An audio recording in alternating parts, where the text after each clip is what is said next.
What up, guys? We're eventually checking in. Nice to meet you. We're coming at you today with a hot one. 7 levels of financial freedom. A lot of you guys out here being reckless with your spending. That's why you're in disarray and distress. So today we're gonna go over 7 levels of financial freedom. Stay tuned. Number 1, guys, clarity. Clarity. You must know where you are, where you're starting from, guys. You gotta know how much debt you have, how much money you have in your account. So all this needs to be written out in an organized manner. At stage 1 of financial freedom, guys, you should at least have $1,000 saved. So the goal of this level right here is to know how much debt you have, know how much money you have in your bank account, and then work your way towards saving $1,000, guys. If you save $1,000, that puts you ahead of at least 40 to 55% of Americans already, guys. So level 1, clarity. All right, moving right along to number 2, we have self-sufficiency. Guys, you must be consistently paying your bills on time. You have to have a plan. Make an Excel sheet, whatever you have to do. List out a number of things that you pay for every month, such as your utility bill, your mortgage or your rent payment, car payment, etc. Make sure you have an organized list so you can see what you need to do and what you need to pay for on time. Make sure you have a plan for your debt. Refer to some of our other previous videos that we've recorded talking about the snowball method, talking about the avalanche method. These are proven methods that will diminish your debt over time, and they're 2 of the most effective ways to resolve debt. And also, guys, you want to have at least $2,500 when you're on this road to self-sufficiency. $2,500 is a nice little chunk of change. It's not as much as you probably need in your emergency fund, but $2,500 is going to put you head over heels of a lot of Americans today living paycheck to paycheck. At level 3, guys, stage 3, whatever you want to call it, we have breathing room. Breathing room, guys. You're staying consistent, you're being disciplined, you're sticking to your debt plan, you've eliminated your bad spending habits, and also at this level, you should have at least $5,000 saved, guys. A whopping $5K saved up. So remember, initially you started at level 1, just trying to get to $1,000 saved. Level 2, trying to get to $2,500 saved. Now at level 3, you're building that breathing room, taking some of that stress, alleviating that stress off your chest, and you're gonna have $5,000 saved before moving on to the next level, guys. So remember, at level 3, breathing room, you're gonna have eliminate your debt, eliminate your bad spending habits, and you're gonna save up $5,000. 5 big ones, guys. All right, number 4. This is one of the biggest challenges in everyone's life. It's stability. This comes at a high cost and a high sacrifice. In order to be stable, you have to give up certain things, certain brands of clothing. You can't be wasting your money on a lot of particular items that are not a necessity in your life. So once you get to stability, guys, that means your debt is paid off.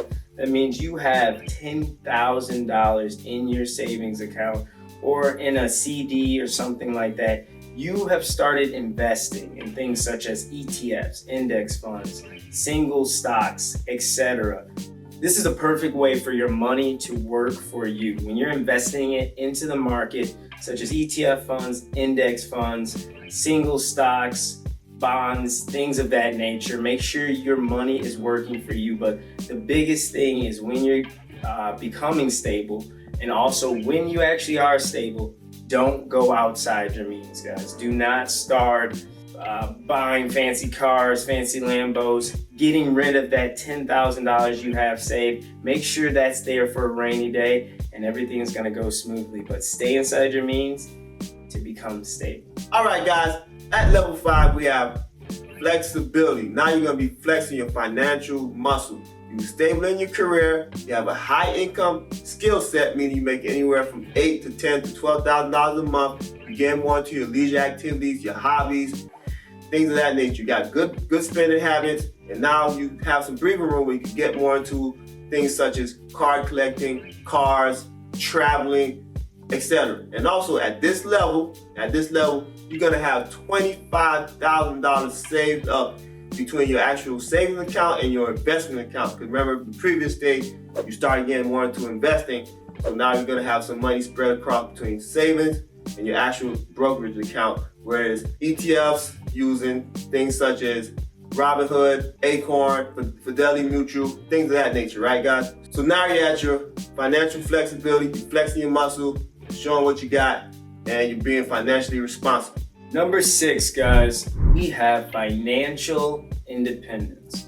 Now, this is going to come at a huge cost. You have to be prepared to say no, maybe not necessarily on a daily basis, but you are saying no every once in a while to certain trips or certain ideas or certain people coming to you for money, or you make a couple cousins because they can tell that you've been successful with your money and you've been saving your money.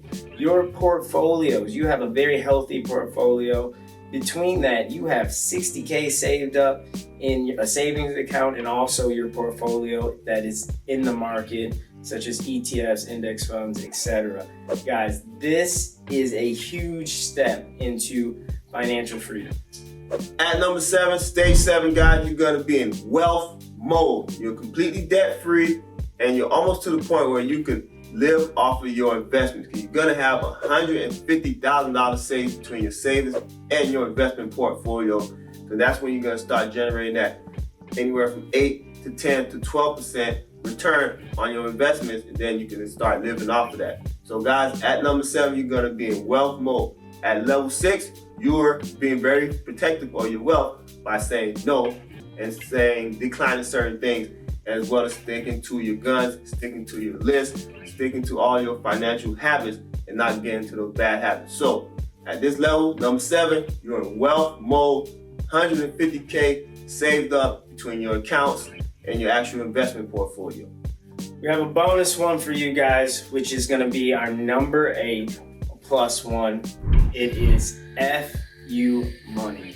I'm sure you've heard of it, but if you haven't, FU money is a different echelon of money. We're not talking about millionaire status. We're not talking about multi-millionaire status that is in the 10s and 15s. We're talking about 25, 30 million plus. And FU money is money you don't care about. You could place a $2 million bet on LeBron scoring 10 baskets, 20 baskets, 30 baskets in a row. Something insane, whatever comes to your head, you can do it at any point in time. And that is FU money. And that is the goal of this channel, to get to a place where money is never an issue. Money is never a concern. It's just a tool you use to get through life. Well, guys, with that being said, like, comment, subscribe below. Live adventurously. The world is yours.